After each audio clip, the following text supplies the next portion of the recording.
కోట్ల మంది పీడిత ప్రజల హృదయాల్లో చోటు సంపాదించుకున్న బిడ్డ కాబట్టి, అణచివేతకు వ్యతిరేకంగా, దోపిడీకి వ్యతిరేకంగా ప్రజల పక్షాన జీవితాంతం నిలిచిన బిడ్డ కాబట్టి,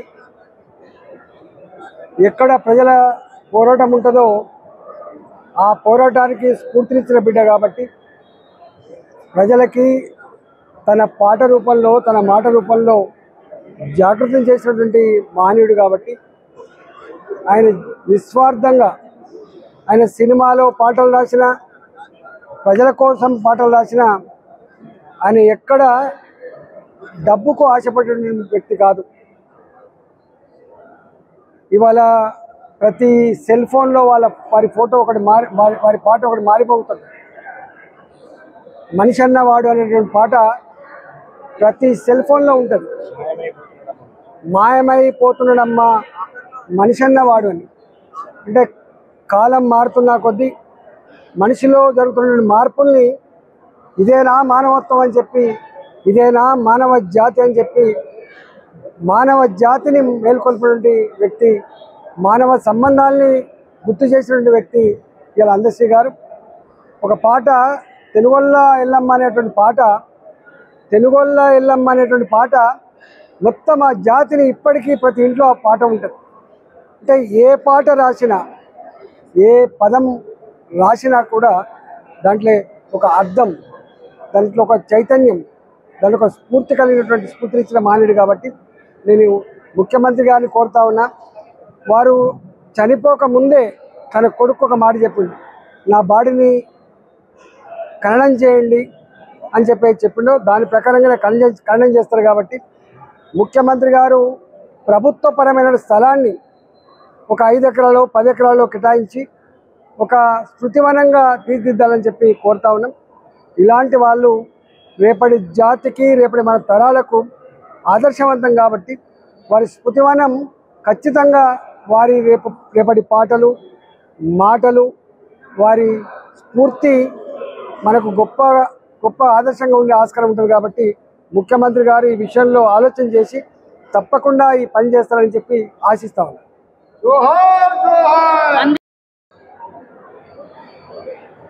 వరంగల్ జిల్లాలో పుట్టి పేదరికాన్ని తనివితీరు అనుభవించినటువంటి, ప్రజల ఆకలిని దుఃఖాన్ని స్వయంగా చూసినటువంటి అందశ్రీ, ఆయన చదువు రాకపోయినా ఆయన మెదడే ఒక చిప్ లాగా, ఆయన సాహిత్యానికంటే ఎక్కువ కూడా ప్రజల జీవితాలతో మమేకమైనటువంటి వ్యక్తిగా, వాళ్ళ బాధల్ని తనితురు చూసిన వ్యక్తిగా వాళ్ళ మీదనే పాటలు రాసి ఇవాళ ప్రతి పాటలో ఒక అర్థం, ప్రతి పాటలో ప్రజల జీవిత విధానాన్ని ఆవిష్కరించిన మహనీయుడు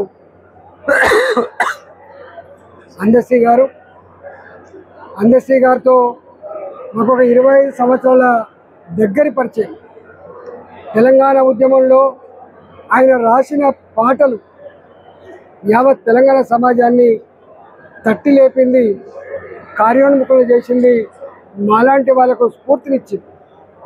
తెలంగాణ మొత్తం ఉద్యమంలో మాటల కంటే కూడా పాటలకే పట్టం కట్టి, పాటలకే ఇవాళ ప్రజలు ఆకర్షితులై తెలంగాణ ఉద్యమంలో కోట్లాది మంది పాల్గొనడానికి కార్యదీక్షుడు ఇలా అందశ్రీ గారు. అందశ్రీ గారికి అనేక డాక్టరేట్, కాకతీయ విశ్వవిద్యాలయంతో పాటుగా ఇంటర్నేషనల్ పీస్ వాళ్ళు కూడా డాక్టరేట్ ఇచ్చి సన్మానించడం జరిగింది. వారికి దాసరిది పురస్కారంతో పాటుగా అనేక రకాల పురస్కారాలు వారికి అందించడం జరిగింది.